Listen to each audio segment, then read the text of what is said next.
Pessoal, estamos aqui para mais um episódio do nosso podcast Gestão da Engenharia. Hoje estamos aqui com uma pessoa muito querida, já de jornada aí de longas datas, já passamos por diversas situações, boas, ruins, já demos risada, já brigamos no telefone, muitas das vezes esse é o bastidor de uma empresa, tá?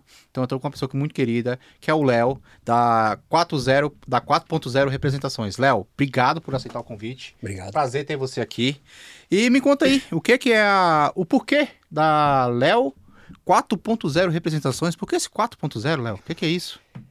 A história do 4.0 é uma história até curiosa, né? São dois momentos distintos. Eu queria ser o primeiro representante dentro da lista de qualquer representada que eu fosse representar, né? Quando você vai lá no site e faz uma procura, e sempre começa pela letra A ou por um número. Como o meu nome não começa pela letra A, e eu não tinha nada de referência pela letra A, eu busquei um número, e eu precisei de um número que fizesse algum sentido, né? E eu montei a representação quando eu estava para fazer 40 anos. Então foi no mesmo ano que eu estava fazendo 40 anos, e eu trouxe o 40. O 40, só 40, não tinha também muito significado. E como eu ia para uma indústria muito forte, né? Eu estava sendo contratado por uma indústria muito forte. Aí veio aquela coisa do 4.0, indústria 4.0, 40, e aí ficou o 4.0 e foi por isso. Cara, é o que eu falo, pessoal. Até no nome tem estratégia de marketing. Aqui a gente está vendo uma coisa simples, que são decisões que faz você ser o primeiro da lista apenas pela escolha do nome. Então, quando a gente comenta aqui no nosso podcast que tem que estar tudo intencional, eu entendo que as coisas têm que ser intencional. Então, tudo que a gente vai fazer tem que ter intencionalidade. Então, na hora que você for escolher o nome da sua representação, você teve intencionalidade. Tinha um porquê, né? Você queria ser o primeiro da lista lá dentro dessas representações e, baseado nisso, você escolheu um nome. Então, nada mais é que uma estratégia de marketing muito bem feita que teve custo zero. Você poderia colocar qualquer nome, né? A gente poderia escolher um nome que você gostasse, mas você foi intencional. Isso é um ponto que já me chamou a atenção desde o primeiro momento aqui. Mas me conta, Léo, quais são as empresas que você representa, quais são os segmentos que você trabalha dentro dessa representação? Bom, hoje o meu segmento, o mercado que eu atuo, ele é o da construção civil, focado na Grande São Paulo, e principalmente em obras prediais, residenciais, comerciais também, né? Mas com um foco principal no predial residencial. Então, por mais que a gente entenda que o maior player dentro desse mercado é a construtora, né? O meu cliente ele acaba sendo a construtora, a incorporadora, a instaladora de elétrica e hidráulica, o sistemista de elétrica, todo mundo que envolve uma obra. Então eu falo que o meu cliente é uma obra dentro da Grande São Paulo predial. Tá, esse é seu cliente, tá? Então, quando você atende toda a gama de construções ali, né, com algumas representações, onde vai desde construtora até as pessoas que prestam o próprio serviço nas construtoras. Esse é seu cliente. Mas quais são as marcas que você representa e que você faz a comercialização dos produtos hoje? Vamos lá. A representação nasceu baseada num convite da WEG, né, uma das maiores empresas do país hoje, focado nesse mercado, com o objetivo de expandir a marca para interruptores e tomadas, né? Junto com os interruptores e tomadas, todo o pacote de proteção, né? Disjuntores e também os barramentos blindados. Tá, só um ponto aqui da WEG, eu fui engenheiro há muito tempo, né? E no passado eu via que a WEG não tinha essa amplitude, né? Ela era muito do mercado, assim, do varejista, né? Eu acho que em 2014 eu trabalhei e ainda não tinha essa disseminação que tem hoje a WEG. Isso foi intencional da WEG mesmo, nesse movimento todo aí, de trazer mais representantes e trazer a marca dela para o setor da construção civil a partir de um determinado tempo, aí não sei exatamente qual a data que foi a estratégia, mas de um passado ali, eu diria que 2014 para trás, a gente não via muito, não tinha muito acesso. A WEG era uma coisa um pouco mais distante para a gente da construção civil. Hoje eu diria que praticamente domina, no sentido de, eu pelo menos, aonde eu vou, vejo falar de WEG muito bem, inclusive eu, nas instalações também compro WEG, né? Passou a ser acessível, vamos dizer assim. A gente começou a ter uma notoriedade. Isso foi um plano dentro da WEG de fazer isso, dessa expansão? Foi direcionada mesmo, vamos atender a construção civil? Teve algum ponto no momento aí do tempo? Bom, a WEG sempre foi muito reconhecida na indústria, né? No mercado industrial, aí você tem lá motores e toda a automação industrial. A partir do momento que ela entrou mais forte na parte de proteção e começou a expandir para a construção civil, né? Então, com os disjuntores, ela ganhou um espaço muito grande. Ela fez a compra de uma empresa de interruptores e tomadas, e aí eu acho que o objetivo foi concluir toda a operação dentro da casa do cliente, né? Ela passou a ser vista, porque o disjuntor ele fica fechadinho lá na caixinha, né? Então o consumidor final não via. Então você estava muito preso na mão do eletricista, do profissional, né? E não do consumidor final. Com a linha de interruptores e tomadas, ela expandiu isso e conseguiu migrar para o consumidor final. E aí veio todo o próximo produto, a próxima linha de produtos, que é a segurança. Então hoje a WEG engloba tudo isso com toda a linha de segurança, câmeras, reconhecimento facial, câmeras para segurança patrimonial, segurança residencial, e aí a WEG migrou do construção civil para o WEG Home, para chegar mesmo para o consumo final, É interessante você falar isso, porque da minha parte, hoje por exemplo, aqui tá dentro das instalações, né, que a gente está aqui a parte da Zeta Educação, né, mas a gente trabalha muito ali nas instalações, em parceria, e o que eu vejo hoje é assim, principalmente o principal produto, né, que são os acabamentos elétricos, né. A gente tem uma linha, a linha Composê, né, sim, ali dentro dos acabamentos, onde eu consigo usar ela de um preço acessível, e eu consigo usar ela desde o baixo padrão até o médio. Não vou falar que no altíssimo, mas no médio alto eu consigo usar a mesma linha.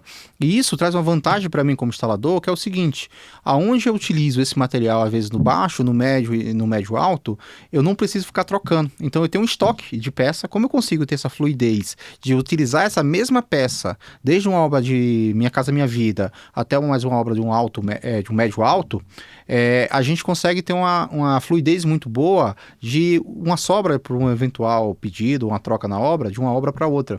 Então eu realmente vejo nessa linha da WEG, principalmente de acabamentos, uma flexibilidade muito grande, de uma qualidade muito boa e de um preço muito acessível. É realmente um produto, eu diria que hoje um dos produtos a ser batido no mercado é essa linha da WEG. Assim, isso eu estou falando para dentro, tá? Mas se você que atende outras instaladoras, outras construtoras, é mesmo nessa linha? É isso mesmo, assim? Esse produto ele tem sido um percussor dentro da WEG? Não, o conceito é perfeito. O conceito é esse mesmo, é um produto que tem toda a robustez de todos os produtos da linha WEG, né? E ele ainda consegue encaixar tanto por preço quanto por qualidade, desde o Minha Casa Minha Vida até o médio alto. Ele está muito bem consolidado, e essa foi a estratégia mesmo. Tanto que a WEG demorou um pouquinho para lançar uma próxima linha, né? Que é a linha Exata, que aí é uma linha que é para pegar o médio alto e o alto, né? Não o altíssimo, mas quando a gente fala o alto, é o alto das construtoras, o que a construtora entrega, né? A linha branca ali. E completar essa linha, mas realmente a Composê é uma linha extremamente versátil. A gente consegue estar em construtoras de volume intenso, e construtoras também que fazem um produto um pouco diferenciado e constroem menos. Então assim, é uma linha fantástica. Tá, realmente eu tenho sentido isso na instaladora, e me dá uma confiança trabalhar com esse produto, porque eu tenho aquela confiança que eu não preciso estar tão amarrado ali no detalhe de pedir uma peça extremamente acessível, porque se sobrar, outra construtora já é outra marca, e aí eu não consigo reaproveitar. Isso para mim tem dado uma segurança muito boa. E aí você que é instalador, que você estiver escutando aqui no nosso podcast também, é uma estratégia que a gente usa, isso gera economia, é real, não é nada que você está falando aqui de teoria, é algo real. Se você tem uma praticidade, seja ele em qualquer peça, que você tem essa praticidade de transitar de uma obra para outra, isso é uma economia, porque o seu estoque, você sabe que vai ter fluidez na próxima obra. Isso para mim é um diferencial muito grande, que eu já venho trabalhando aqui com o Léo há algum tempo dentro das instalações, e tem feito diferença no final do todo, né, de fechar esse custo aí de uma forma mais assertiva. Léo, bom, WEG eu acho que tem bastante coisa. Se a gente ficar aqui, a gente vai ficar falando só de WEG. Passa mais de hora. Mas a Léo 4.0 representações não é isso, né? Não é isso, né? Então, hoje dentro da representação você também tem cabos, correto? Fios e cabos. Fios e cabos. Qual que é a empresa que você representa de fios e cabos? Condex. Uma empresa aqui de Sorocaba, interior de São Paulo. Uma empresa, a certo ponto, familiar, né? Então ela tem lá um fundador, seu Júlio, agora está sob a administração do Eric. É uma empresa muito consolidada, uma empresa séria, uma empresa comprometida, uma empresa que é um dos fundadores da Qualifil. Tá todo o respaldo, valoriza o representante, né? A gente tem um contato muito, muito direto, muito dinâmico, tá de olho no mercado o tempo todo. Então, assim, pô, não é tão grande que nem outras, né? Que a gente sabe, não é das maiores do Brasil, não é, mas ela está crescendo muito, está buscando o espaço dela e está trabalhando muito sério. Eu tenho realmente um prazer muito grande de trabalhar, porque eu sinto a valorização do trabalho e que eles querem atingir esse mercado que a gente está, com muita força. A Condex, ela é normatizada, tem toda a normatização, imagino, né? Também está dentro da Qualifil, como você mesmo citou. E, pessoal, aqui a gente está num tema até um pouco mais delicado aqui do mercado, mas a gente sabe que tem hoje, sei lá, milhares de fabricantes de cabos, né? Mas a gente, por padrões e pelo nível de empresas que a gente presta serviço, a gente sempre tem algumas regras, né? Que é ser minimamente normatizado, que aí, o que a normatização traz de segurança? É muito baseado em vários conceitos técnicos, mas o principal dele é a bitola do cabo, né? É não ter o desbitolamento, que aí pode causar perca de seção, perca de corrente, superaquecimento. A gente não vai entrar aqui nos termos técnicos, mas é uma das coisas que a norma traz, né? Sem dúvida. Que eu acho que é o principal diferencial. Quando você pega um cabo de uma qualidade inferior, a principal característica que você olha para esse aqui é desbitolado. Eu não vou falar não, mas você para a situação que foi engraçada, em obra mesmo. Gente, isso aqui é coisa real, tá? É coisa do dia a dia de quem tá ali no campo. A gente tem todo esse trabalho de educação, mas isso aqui por trás tem gente que põe o pé na lama, que vai na obra, que tem problemas de obra e problemas reais. A gente traz aqui um pouco, né, de educação, porque eu entendo que é através da educação que a gente vai mudar, né, esses conceitos da construção, que é uma construção um pouco mais da prática do dia a dia. Mas a gente estava em obra e eu comprei os terminais, né? Então eu fiz o pedido de cabo e comprei os terminais para fazer a ligação da licença de medição. E quando chegou na obra, o que aconteceu? O meu conector, que era para um cabo de 240, ele não encaixava, ele ficava folgado. E o cabo, e o imediatamente abaixo, que era o de 180, encaixava no cabo de 240. Você percebe? Sim. Lógico, tive que mandar, devolver, fiz reclamações, ok? Porque era uma coisa muito prática. Na maneira prática, você identificou assim, o problema. Olha, eu tô com um conector aqui de pressão de 240 e ele fica frouxo, ele solta. E aí o de 180 encaixava. Mas o cabo externamente parecia ser um cabo de 240. É muito comum. Ainda tem muita empresa que tenta vender a facilidade, né? Você vê aí diferenças de preço que você não parece muito gritante, né? Você vê a diferença de um preço de um mesmo cabo de 8, 9, 10%. Não tem esse milagre, não dá. A empresa de cabo, ela trabalha muito justa. É commodity, é cobre e PVC. Então, assim, provavelmente em algum momento, se você verificar uma empresa te dando uma condição comercial muito atrativa, muito diferente, você vai ter um problema lá na frente. Não tem como ela produzir tudo com essa diferença tão gritante. E ela vai ser onde? Vai ser no cobre. Vai desbitolar. Tem empresa que ainda continua fazendo, a gente sabe. É bom a Qualifil, sempre aí o Inmetro, que pega isso lá na íntegra, né? E assim, aí eu vou trazer para o meu mundo, né?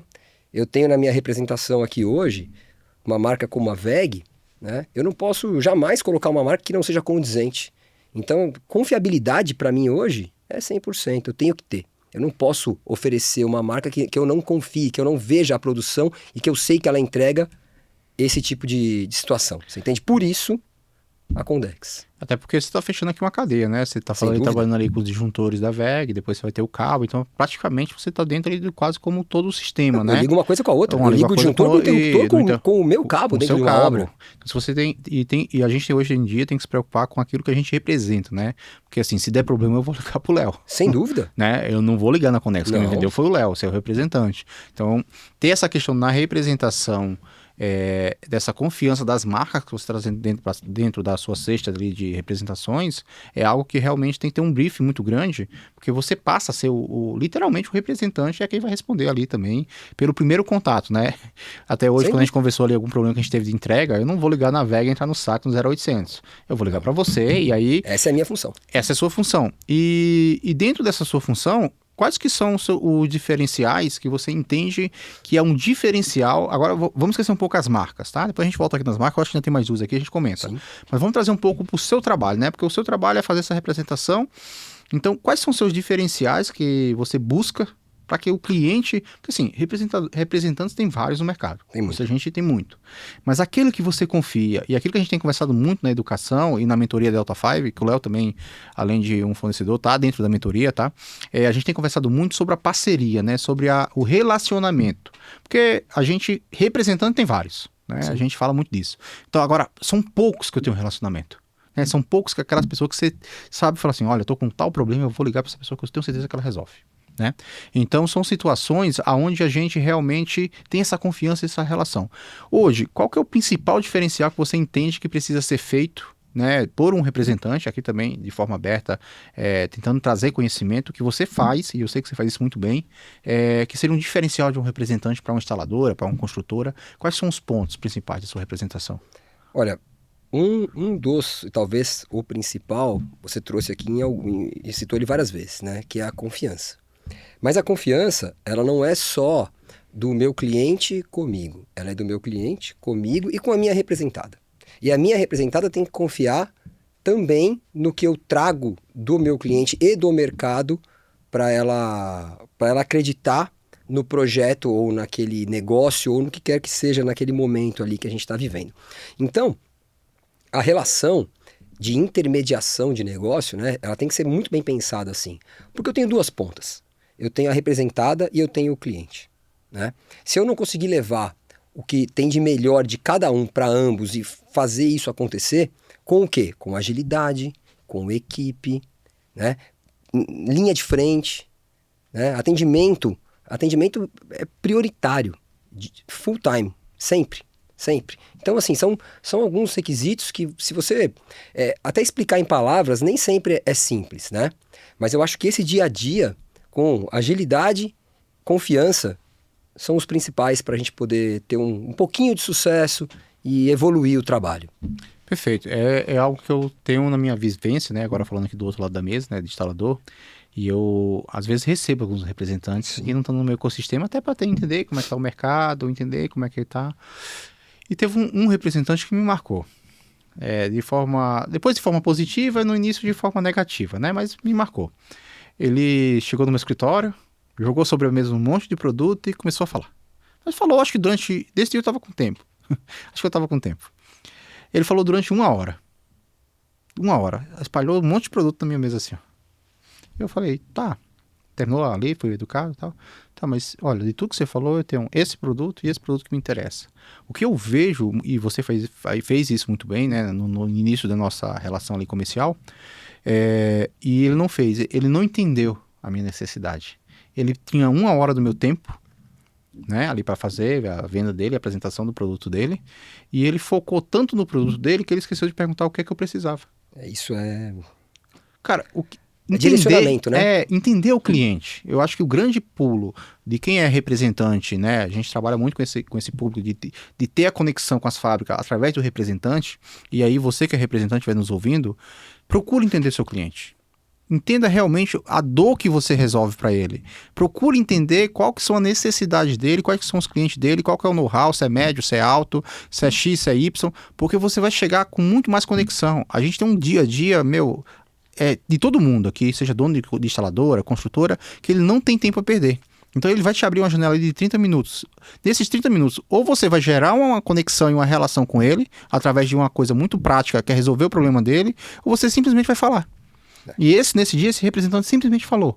Mas como é uma pessoa conhecida e tudo, eu falei, olha, eu acho que esse produto me entende, eu posso te dar uma dica? Aí eu falei para ele, olha, tenta entender, porque se você tivesse apresentado esses 2 produtos e me falado um pouco mais deles, você teria mais eficiente. Então o que a gente espera muito do representante? Que ele entenda a nossa dor do dia a dia e traga uma solução muito prática, muito rápida e plausível para aquele assunto. Que às vezes a coisa fica tão aberta e genérica que você fica falando, não vou atender meu representante aqui. Eu pedi 1 hora, eu achei que ia ser uma coisa que estava, sei lá, 1 hora pode ser preço, outra hora pode ser uma inovação, o mercado está toda hora mudando, né? Mas assim, ter esse sentimento do que aquela empresa precisa de você. Entender a empresa, escutar. Se ele tivesse chegado lá, Flávio, eu que estou aqui, represento esse tipo de material, eu queria te escutar, eu queria entender quais são suas dores hoje. Aí eu ia falar, cara, olha, teve uma vez que eu comprei, o cara me entregou com 15 dias, o prazo tá difícil. Então ele já vai pegando e fala assim, cara, se eu falar com esse cara e garantir na fábrica que ele vai ter sempre o prazo garantido, é uma resolução do problema. Sim. E às vezes a pessoa pensa que a resolução do problema tá em dar pirueta, fazer malabarismo, ir pro preço, e muitas vezes não é. O preço é importante, faz parte da composição. Sim. Mas muitas vezes uma dor, e a dor de um determinado material de representação, ele não é a mesma do outro. Às vezes, num cabo, pode ser realmente o preço. Eu posso estar trabalhando com um pouco de tempo, mas em algum momento pode ser tempo.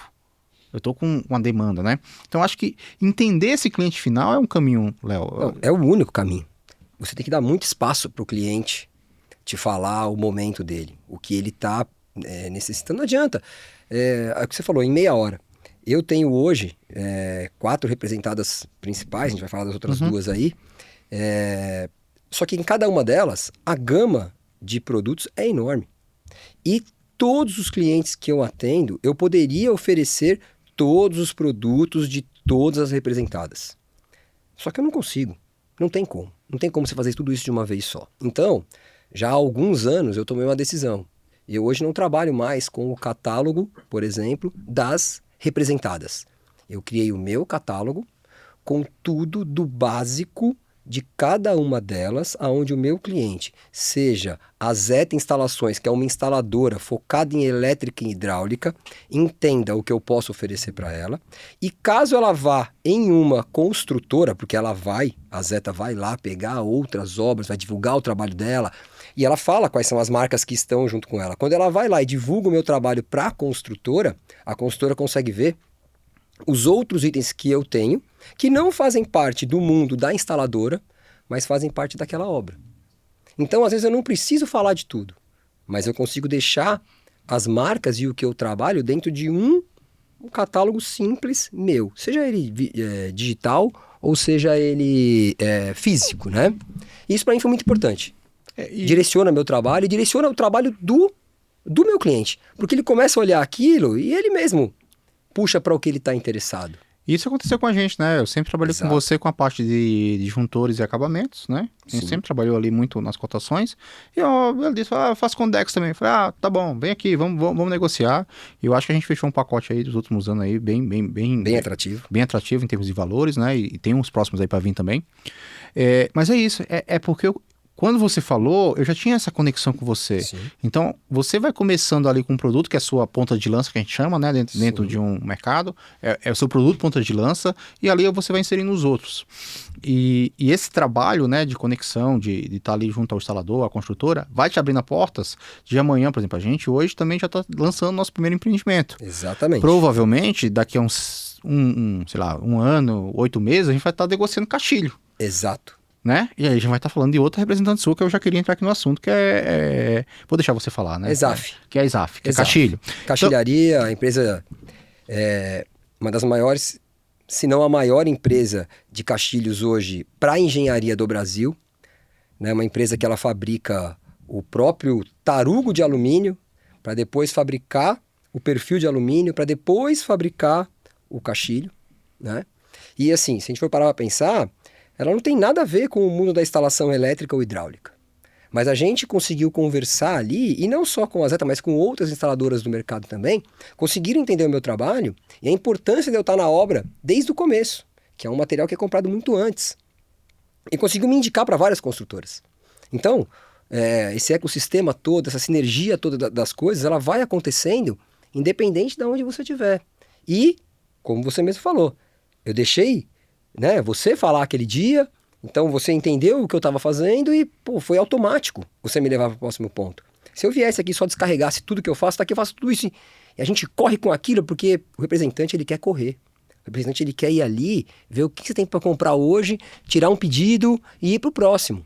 Você entendeu? O cara vive daquilo. Só que não dá para ser assim.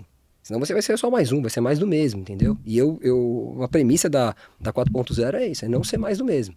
Então a gente conseguiu evoluir e chegar na parte de caixilhos, que não tem, na teoria, não tinha nada a ver com a instalação. Ah, mas poxa, a Zeta vai para o primeiro empreendimento. Opa! Então, Você entende?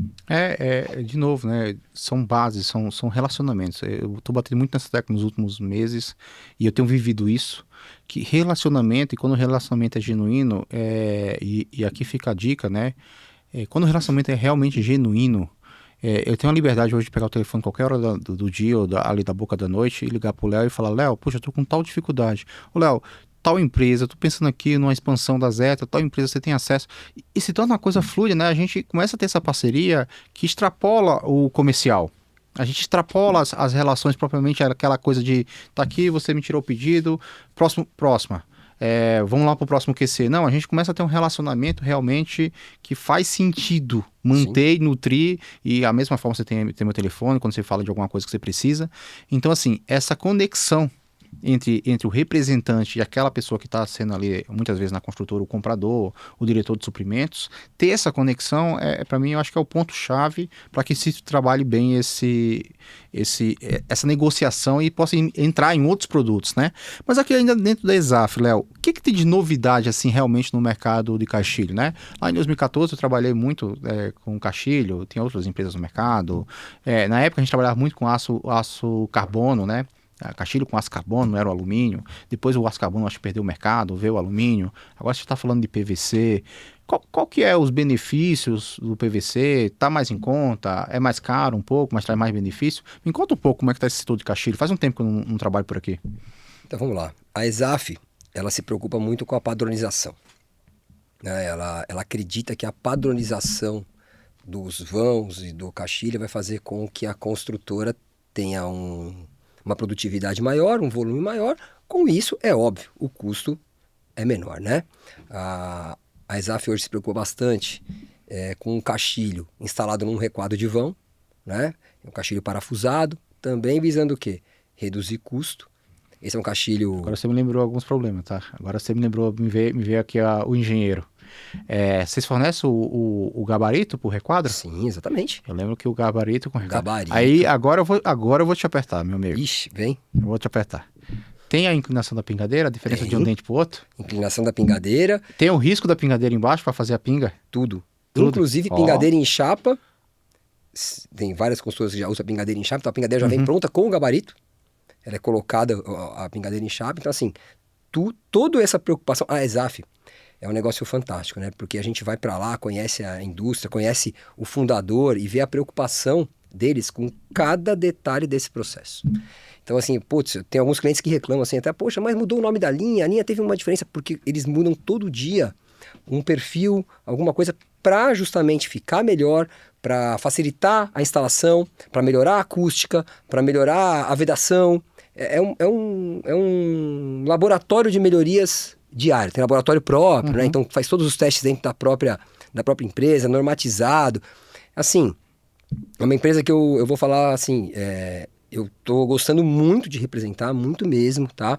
Porque passa de novo, uma confiança muito grande, a empresa ela é muito sólida, ela te atende em todos, ela não deixa o cliente na mão, né? Ela faz com que a gente participe do processo, e a inovação diária, os produtos testados, a qualidade, é um negócio fantástico. Eu conheço a fábrica da WEG. A fábrica da WEG é um monstro, as fábricas da WEG, né? Quando você vai para uma fábrica que você fala, puta, mas é caixilho, e você vai para dentro de uma fábrica que nem a Exaf, você não imagina. Eles têm tudo lá dentro. A pintura é própria. Então, assim, produz o próprio alumínio, produz a própria pintura, compra a placa de vidro do tamanho jumbo. Se eu não me engano, se não for a única, uma das poucas que compra o vidro jumbo, corta dentro da própria fábrica, tempera o vidro para poder sair com o caixilho pronto. Então a gente consegue praticamente uma produção vertical, né? Que é muito modelo da Tesla, né? É uma produção vertical, basicamente na matéria-prima mais imatura ali, que seria o vidro, provavelmente, né? Quando você compra o alumínio, imagina que ele compra o alumínio in natura também, né? Em chapas. Em barra. Em barra. Barra e sucata. Faz o blend que é necessário para ficar melhor para estudar o perfil e executa o perfil.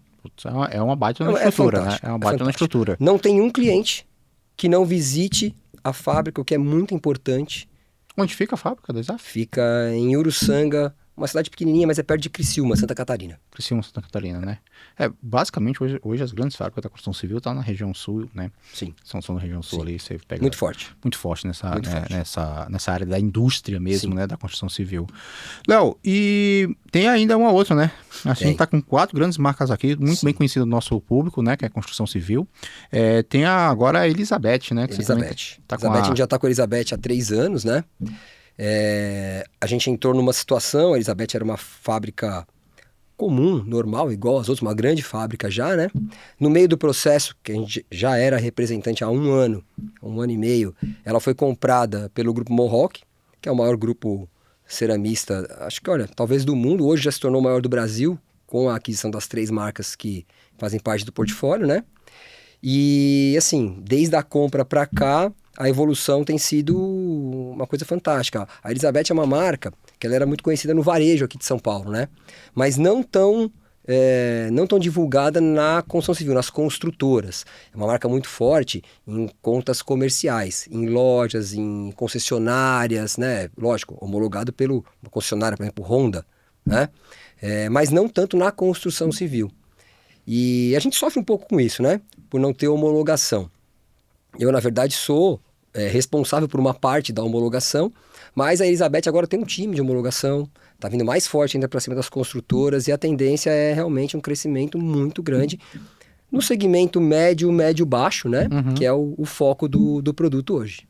Qual que é a linha hoje? Qual que é o tamanho, assim? Normalmente, quando eu trabalhava em obra, a gente tinha uma linha, né? Eu lembro de algumas referências aqui, aquele azulejo 30x30, 33x33, né? Qual que é a linha que a Elizabeth está vindo? Hoje, no porcelanato, a gente é muito forte no 60x60, no 80x80, vai até 1,20 m, né? Então, a linha é muito completa, mas para a construção civil, fica entre essas linhas e existe uma perspectiva aí, talvez, a gente ter um 45x45, a gente está em análise, e tem o revestimento de parede, o padrão que é usado na construção civil.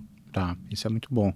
E dentro da Elizabeth, qual que é o seu principal problema, vamos dizer assim, né? A gente tem muito com relação ao que a gente tinha muito com relação ao prazo de entrega. Tô falando aqui um pouco da minha vivência quando eu fui engenheiro, né? Era com relação ao prazo de entrega, muitas vezes a entrega atrasava, e imagino agora com o mercado aquecido novamente, né? Tô falando aí dos anos de 2013, 2012 até 2014, a gente passou por um boom também, né, da construção civil. Então os prazos esticaram muito. Sim. Como é que tá os prazos hoje? 60 dias ainda? Não. O prazo médio dos produtos da Elizabeth vai girar em torno de 30 dias. Mas tem muito produto em estoque, né?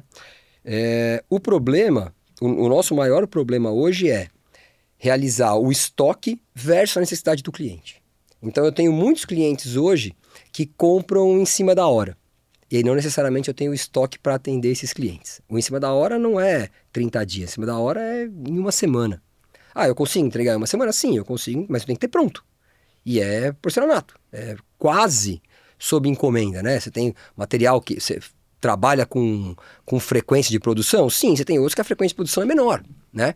Mas uma vantagem muito grande é o quê? Hoje, um pedido colocado com o prazo correto estipulado pela construtora e dentro do meu prazo, ele não atrasa.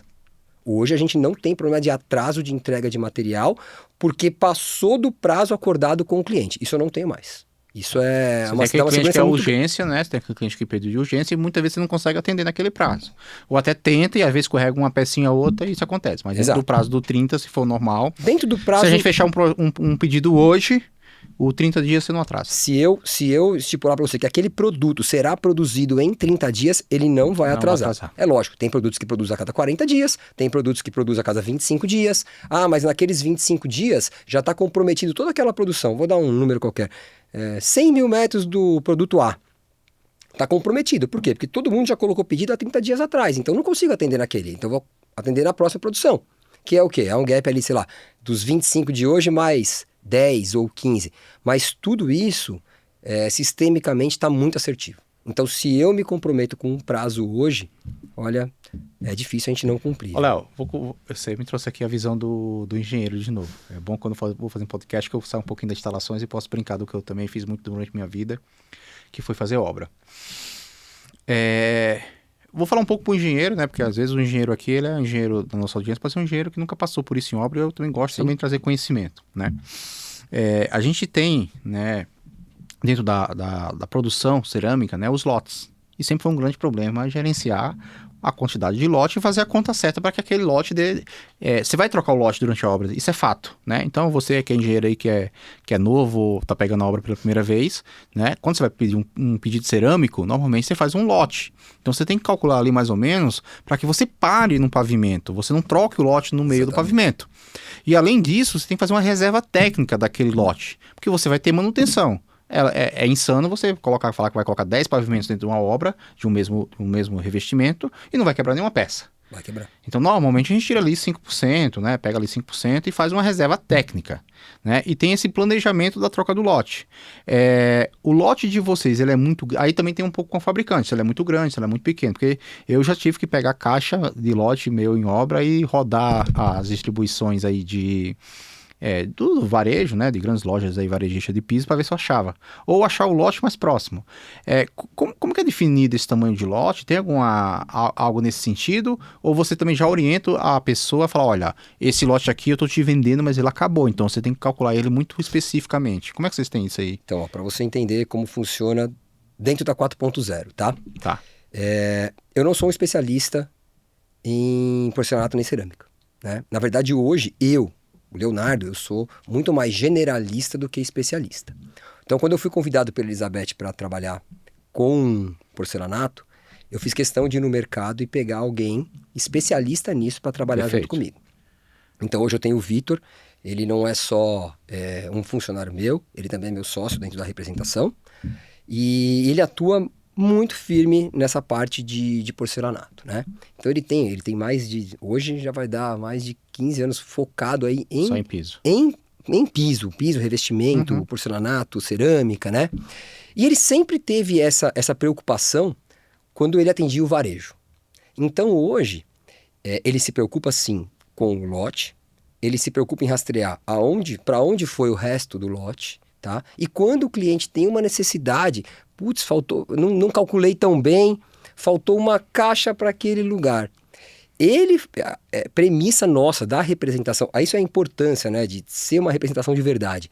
Procurar aonde tem uma caixa daquele lote para o cliente e tal. A gente já chegou em casos de pedir para uma outra obra, né?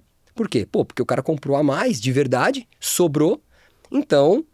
já sabia que ia sobrar, ele ia usar para um próximo pavimento, a gente tem essa relação muito próxima. Você vê que a nossa relação ela é próxima, com os engenheiros de obra, sim. com os compradores, com os donos de instaladora, com gente que nem é de suprimentos, da qualidade, enfim, a nossa relação é próxima. Então a gente já chegou aí numa outra obra, pegar uma caixa de piso, levar para a obra que tinha necessidade daquele lote, para poder tirar esse tipo de problema das costas do engenheiro ou da obra, entendeu? Então a gente se preocupa muito com isso, a gente sabe da importância disso. Ter isso, gente, como um representante que está se preocupando com isso e ter essa confiança, para mim, é um grande diferencial, porque muitas das vezes eu me vi realmente na mão nessa época de obra. Eu sempre me preocupei, tive uma reserva, mas volta e meia, teve 2, 3 pavimentos, precisou trocar. Acontece. Quase todos, digamos assim. Acontece. E você não tem mais do lote, então é uma preocupação. Um último ponto ainda da cerâmica que eu lembro é com relação à entrega, né? Acho que tem algumas regrinhas ali, né? Até onde quanto a distância que você descarrega, né? Porque é um material pesado, né? É pesado. Pesado. Então, assim, tem que estar muito bem alinhado, né? Essa regra entre o representante e a obra. Olha, eu descarrego até tantos metros, até aqui eu deixo, daqui para frente você sobe, né? Então, assim, eu acho que tem uma coisa, eu lembro que é uma dor que você tem que ter. Se você não tratar isso na hora ali, tá muito bem acordado na hora, e eu tô indo nesses pontos, que eu lembro que eram pontos que eu tinha muita dificuldade, tem que estar tratado. Qual que é a regra hoje ainda? É aqueles 15 metros? Um pouco lá, um pouco cá. Fixar em 15 metros fica difícil, né? Mas geralmente é no primeiro pavimento, né? No mesmo nível do solo. E, putz, os 15 metros ali, ele acaba sendo um pouco mais, né? Porque tem lugar certo de guardar, então... A gente sabe, senso, né? A gente sabe. Bom senso também. As fábricas sabem também, os transportadores também sabem, então acaba tendo... Agora, de novo, né? Aí eu volto para a questão da representação. Hoje eu tenho isso em todos os meus representados. Então essa minha preocupação com a descarga, ela é em todos. Várias vezes a WEG, por exemplo, tenta enviar o material para os clientes em pallet. Seria muito mais fácil, né? Sim. Só que várias obras não têm Empilhadeira. a empilhadeira, né? Não tem como descarregar. Então a gente fala, não dá. Só que são produtos leves, né? Uma caixa de interruptor de tomada, pô, carrega tranquilo, a caixa de disjuntor um pouco mais pesada, mas tem como fazer a descarga. E geralmente é na parte de baixo. Quando eu passo para fios e cabos, tem vezes que é complicado, tem vezes que você não descarrega uma bobina de cabo 240, lá, sei lá quantos metros. Então a gente tem essa preocupação de quê? Putz, até quantos metros vai dar um peso X que a gente consiga descarregar, que a obra sabe que ela consegue descarregar. É o velho já plano tem a de corte expertise. também, né? Tem que ter Plano o de plano de corte, corte. Tem que ter um plano entendeu? de corte. Aí eu passo para caixilho.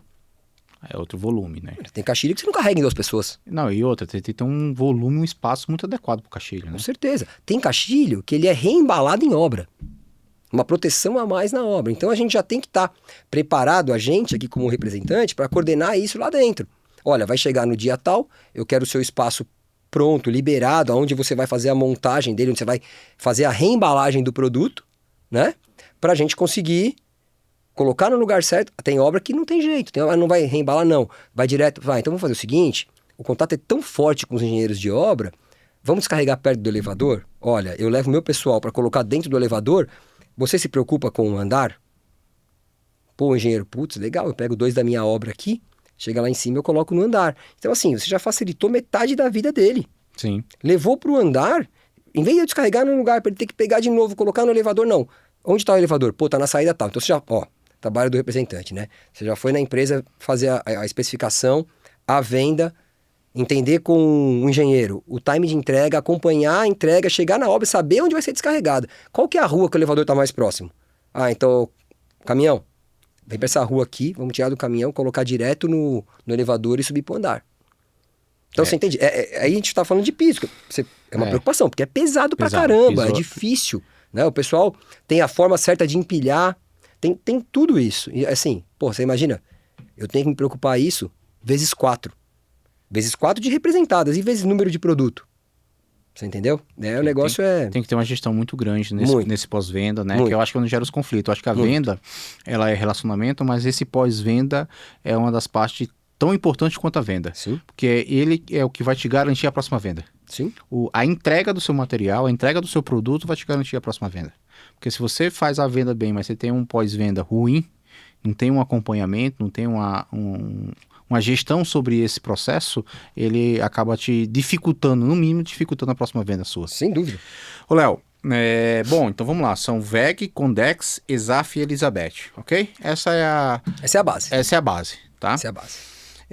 A gente tá chegando ao fim já, cara, passa muito rápido. Aqui, quando as pessoas vêm aqui, é uma coisa sensacional, porque eu fico conversando aqui e muitas dessas realmente conversas... passou muito rápido. E é um pouco dessas conversas que a gente tem na nossa mesa lá no escritório, né? Mas Sim. que a gente vê dá 2, 3 horas, é isso, mas é essa a intenção. Eu espero que você tenha entendido aqui, o nosso ouvinte tenha entendido a peculiaridade de cada representação. Então muitas vezes você está comprando de um representante e você não está fechando esses pontos com ele. Esses pontos da pós-venda, como vai ser entregue, qual que é o processo, qual que é o procedimento de entrega de cada empresa. Porque muitas vezes a gente na correria fala, não, fechou, tá tudo certo, daqui a pouco chega um caminhão de caixilho na obra. Cara, você não tiver um local preparado. Então, ter esses pontos alinhados, eu acho que você, engenheiro de obra, você que é justamente o que a gente bate na tecla aqui, fazer a gestão. Ter a preocupação com tudo isso. A gestão, a gente estava conversando isso aqui antes do podcast, né? Sim. A gestão numa sua forma mais ampla, ela é justamente tirar esses ruídos. A gente como gestor, você como gestor de obra, a gente como gestores de empresa, é tirar o ruído. É tirar esse atrito, vai lá e fechar as pontas soltas, né? E muitas vezes a gente delega, alguma pessoa falha, são seres humanos, mas a gente como gestor, entender o processo de uma ponta a outra, para saber realmente aplicar isso na hora certa. Então, travar esses pontos, olhar como é que vai ser entregue. Cabos, alto índice de roubo, você vai ter um local adequado, com tranca, você está preparado para receber? VEG também é alto valor agregado, some muito espelho, disjuntor, você tem um local, você vai ter um controle, vamos aqui para a caixilha, é volume, você tem um espaço suficiente, vai subir para o andar, o cremalheira vai estar disponível, não vai estar disponível, né? São coisas que faz parte da gestão do engenheiro. Aqui, Elizabeth, nem se fala, algo que se você tiver que mudar na obra de novo, vai ser uma perca de mão de obra e o risco de quebra. Sim. Então já ter o local certo, né? Já ter a linha alinhada com vocês, o local certo de receber. Tudo isso faz parte da gestão. faz parte da gestão do engenheiro, né? Que é onde a gente trabalha aqui, a questão de gestão de engenharia. Então, muitas das vezes, a gente vê as coisas sendo feitas e largadas. Tipo, eu fechei o caixilho, o suprimento fechou. Cara, a obra não foi, ninguém viu, de repente chegou. Só seguiu. Só seguiu, né? Só seguiu o flow. Daqui a pouco chegou um caminhão na sua obra. Então, assim, isso aqui é muito importante. Eu acho que a gente trouxe algo realmente de qualidade para quem realmente quer ter uma gestão. São processos, desde a parte de compra até a entrega. São marcas, cara. Parabéns pela representação. Eu acho que você tem esse quê de estar com marcas realmente confiáveis. E isso só mostra a seriedade do seu trabalho. Você é uma pessoa muito dedicada no trabalho. Eu conheço você a cada dia, cada vez mais, né? A gente está se conhecendo. E só tenho que te dar parabéns, cara. Você é uma pessoa que tem me ajudado muito aqui com o projeto de educação também. Sou muito grato pela sua participação, tá? Que tenhamos outros podcasts, que quando sua família crescer, vem aqui contar pra gente, claro. Tá? Vem aqui no podcast novamente, porque com certeza vai ser mais uma marca de sucesso, Léo. Eu agradeço também todo o apoio que você tem me dado, a gente tem trocado muita informação, eu tenho me livrado de alguns problemas para crescer, graças ao que você tem dividido comigo, e a gente está seguindo o caminho junto. É isso aí, meu irmão. Muito Obrigado legal. mais uma vez. Obrigado, viu? Te abençoe, viu?